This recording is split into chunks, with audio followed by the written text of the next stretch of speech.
Hi, my name is Brenda Allen, and I'm a member of the Gathering Church in West Monroe, Louisiana. Our pastor, Tim Moser, asked me if I would do a video testimonial about how I'm dealing with this strange time when we can't go to church. It was kind of odd because this morning I got in my car about 8 o'clock Sunday morning and it pops up on my phone, 8 minutes to 207 DeFreese Road. But sadly, I couldn't go to church. I never thought I would see a time in my lifetime living in the United States of America that I couldn't go to church. I've been to church all my life, most weeks more than once. So when I can't go to church, my whole week just feels off. And right now, I really miss my church family because my church family is just that. They're my family. So I think we're all struggling in this time of how to do church without the four walls. But strangely enough, last week, the internet was flooded with online church services. I had friends from all over the country that were sending me links to their online church services. We even have a friend that's been a Facebook holdout for years, and he joined Facebook just so he could host a watch party on Facebook for his church's online service.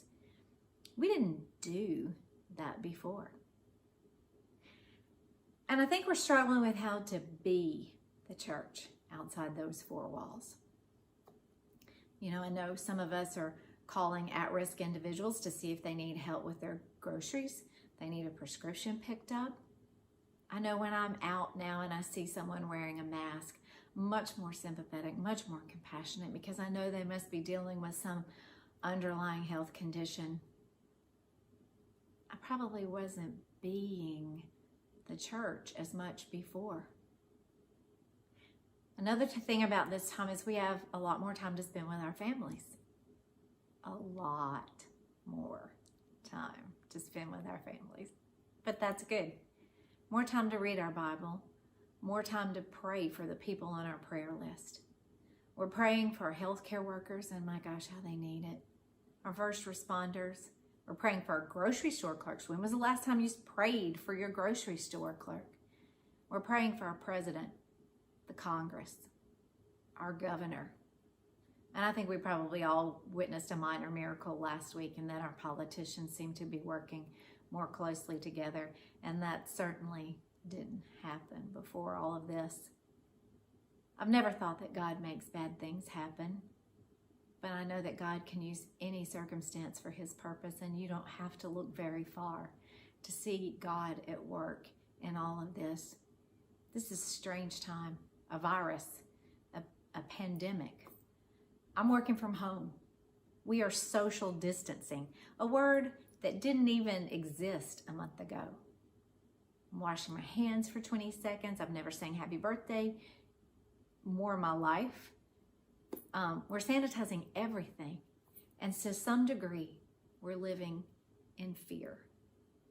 If we aren't worried we're going to get this virus, we're worried we're going to give it to someone. You know, we can't go to church. But some people just would have never gone to church. But they can be receptive to an act of kindness, service, compassion, a listening ear. You can be the church.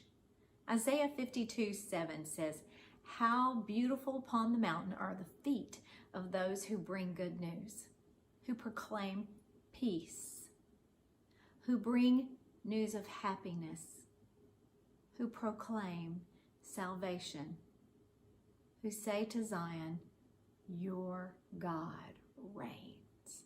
And our God reigns through all of this.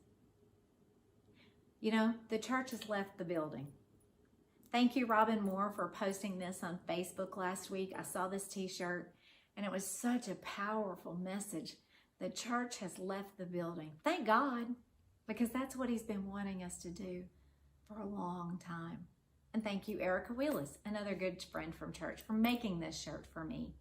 And as she said, you can take the people out of the church, but you can't take the church out of God's people. The church is more than the building. It's its people. And it's more than the gathering, it's the scattering. So how will you do church this coming week? But more importantly, how will you be the church this week? Stay safe out there. Wash your hands.